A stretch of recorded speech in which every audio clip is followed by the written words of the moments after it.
Okay, hello, greetings and welcome. So what we're going to do is how to use the aerobics ball for Qigong practice. You need some type of pull-up bar.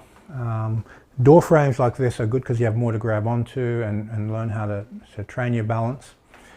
And so if you want to jump on the ball, I'll get out of the camera's way. So what I like to do before I get onto the ball is kneel on it for a minute and just have that kneeling balance. Then move my hands up to the bar and practice bringing one foot up onto the ball with one knee touching and balancing myself on the bar, and then bringing my second foot up, using the pull-up bar a bit more, and working with an idea that I want to learn how to get onto the ball without the bar. So you've got to figure this one out yourself. There's a lot of YouTube videos on how to step onto the ball. And in the beginning, for usually about 3 months with most people's learning curve, you'll be using that bar a lot to maintain balance. And when you hold the ball, so if you bring your hands up to hold the ball, you'll have your hands very close to the bar or close to the inside of the door frame so that you can stabilize your balance when you start to move in and out of balance. Now, you vital breathe to start with, and what happens while you're vital breathing is the magnetic fluid of the body increases due to the stabilizers working so hard. So these stabilizers are going to be firing, and most people are going to start to get a burn in their legs within 2 minutes because these are new stabilizers they haven't been using before. And stabilizers activate magnetism. They put energy into your mental astral matrix to synchronize the three bodies and pull inwards to keep balance. So this as a Qigong exercise is profoundly powerful. It really, really works. So with this process, what I want you to do is just initially start getting onto the ball, learning how to find your balance, and then begin vital breathing, keeping your hands as close to the pull-up bar as necessary. As you get more proficient at standing on the ball and vital breathing, then we move into the push and pull exercise, where you just gently pull your joints open, go into the magnetic, and then push your joints open as you go through the push exercise. So you push energy forward, pull energy back, and you go to breath rate rhythm that you're comfortable with. And the power line of the electric from the ball, calf, quad, lower back, chest, tricep, inside of the forearm, back of the hand. When you switch to the magnetic line, you relax a little bit back towards the heel, the shin, hamstring, abdominals, upper back, bicep, forearm, inside of the hand. So you have this switch which is zigzagging up and down the body, and you practice switching between polarities, making your body more electric and then more magnetic. These two lines are basically the most powerful lines you can use to push or pull. If you're pushing a car, the ball, calf, quad, lower back, chest, triceps engage, and you lean in to do the push. If you're in a tug of war, you'll lean to the back of the ball, more towards the heel. You'll hold the chest, pluck the back, biceps engage, abdominals engage, and you'll be in a tug of war, more magnetic. So the strongest place is where you're going to get the most vital electric or vital magnetic energy appear. So go to your places of power, use common sense. Now, as you're doing these exercises, you're going to find that your balance will start getting better and better. Once you've done the electric magnetic, the fire, water, push and pull, then we do air and water. For air, we just simply lift the hands up and put our center of gravity up in the chest. And then for earth, we drop the hands down. And as the hands are dropping down, we sink our mind under the ball into the ground. So we earth ourselves and we feel the earth under the ball. And then from there, you lift your mind up from the ground, up through the ball, through the feet, and a little bit of stretching the knees, open a bit more, and rising slightly in the stance to the chest. You can bring that up through the head and up above your head. And then you bring your hands, point the palms down, and you sink the mind back down again and go into the earth phase. So what this basically is doing is training you to rise the mind and sink the mind. And as the mind moves up and down the body, you start tuning into an upward stretch for air element, and everything becomes lighter, and a sinking, heavier, dropping, relaxing of the muscle, relaxing of the chi, everything sinking down and grounding yourself in the earth on the dropping phase. So two types of fascia. Rising, everything stretches up. Hanging, sinking, gravity going down. The push and pull exercise pulls the joints open. Magnetic pushes the joints open, electric. So we're going through 4 different types of fascia training while you're standing on the ball.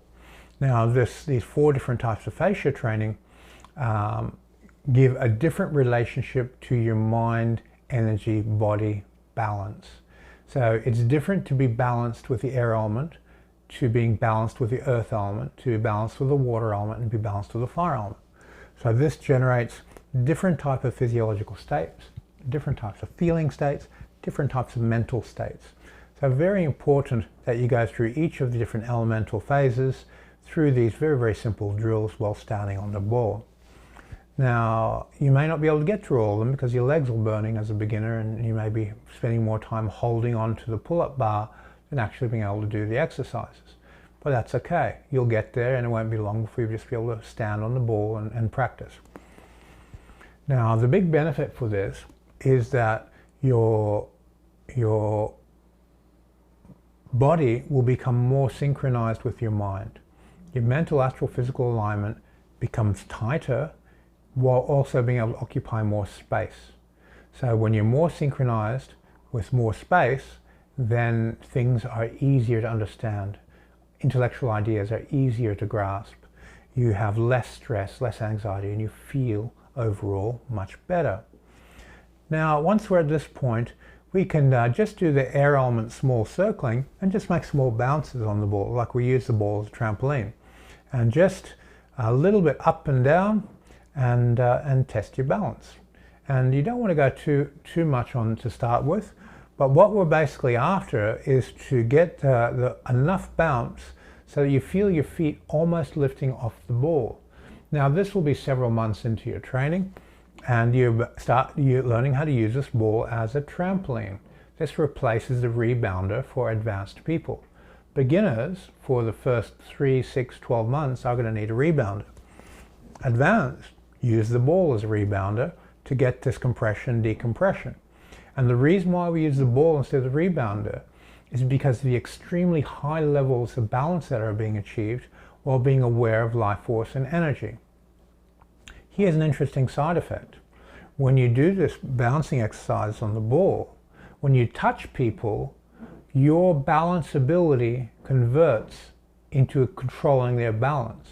If you have extremely high balance and you open the mental space and you're sensitive to their balance, you become the root of their balance, because this exercise and the Qigong you're practicing and extending the energy is giving you that unconscious ability.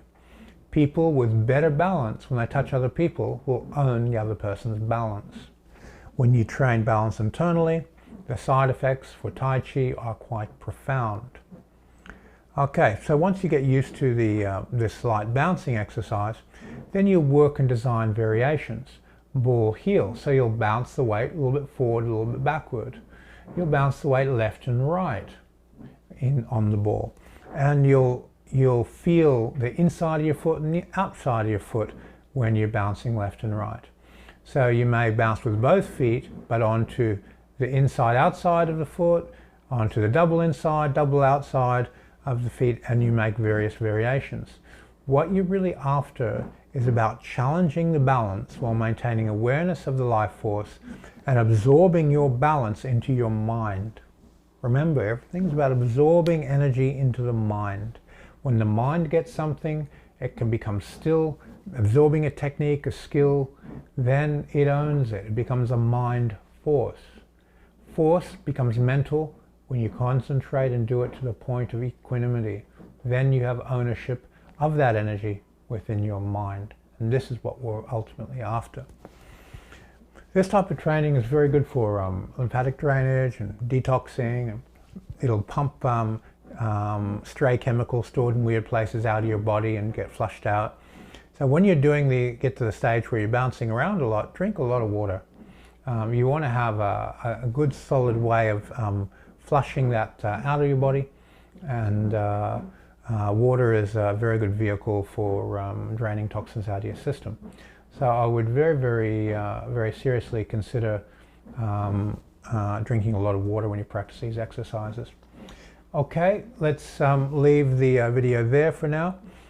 When you dismount the ball, make sure you grip properly onto the pull-up bar, and then develop a method that works for you when you're getting off the ball.